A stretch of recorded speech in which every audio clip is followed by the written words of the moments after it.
Big old family reunion, to be honest. Cassandra Burks knows all about Mardi Gras. She's been to dozens of parades in Mobile over the last 30 years.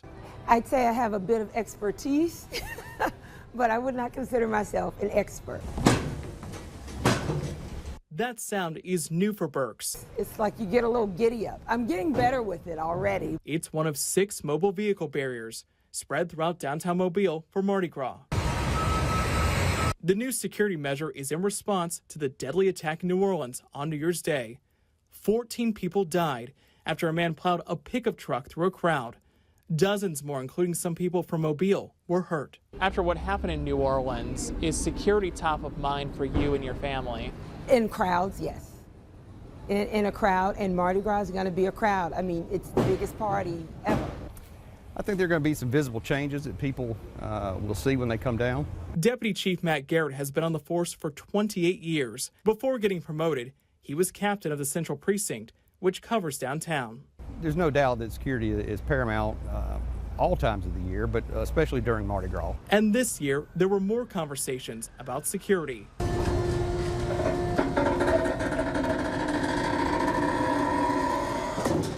Deputy Chief Garrett tells me Tuscaloosa police loaned Mobile those 6 mobile vehicle barriers. The only cost was to get them and bring them to the port city.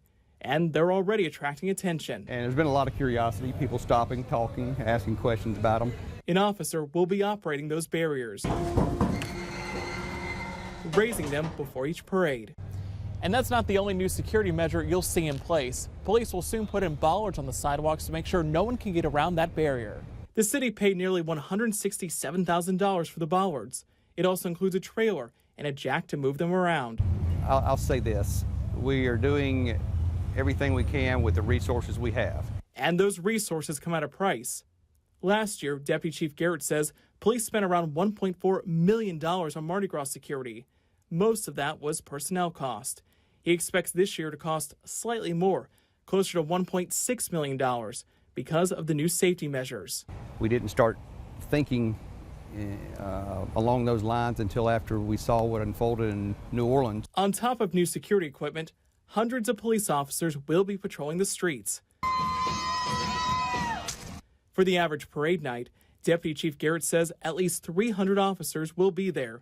That number goes up starting on Joe King Day through Fat Tuesday, with help from the Mobile County Sheriff's Office and the Alabama Law Enforcement Agency. And I'm sure that we're going to find a lot of things work and a lot of things don't, but that will, teach us some lessons for next year. Including whether to buy some mobile vehicle barriers for future Mardi Gras seasons. For Burks, I appreciate being a little less worried.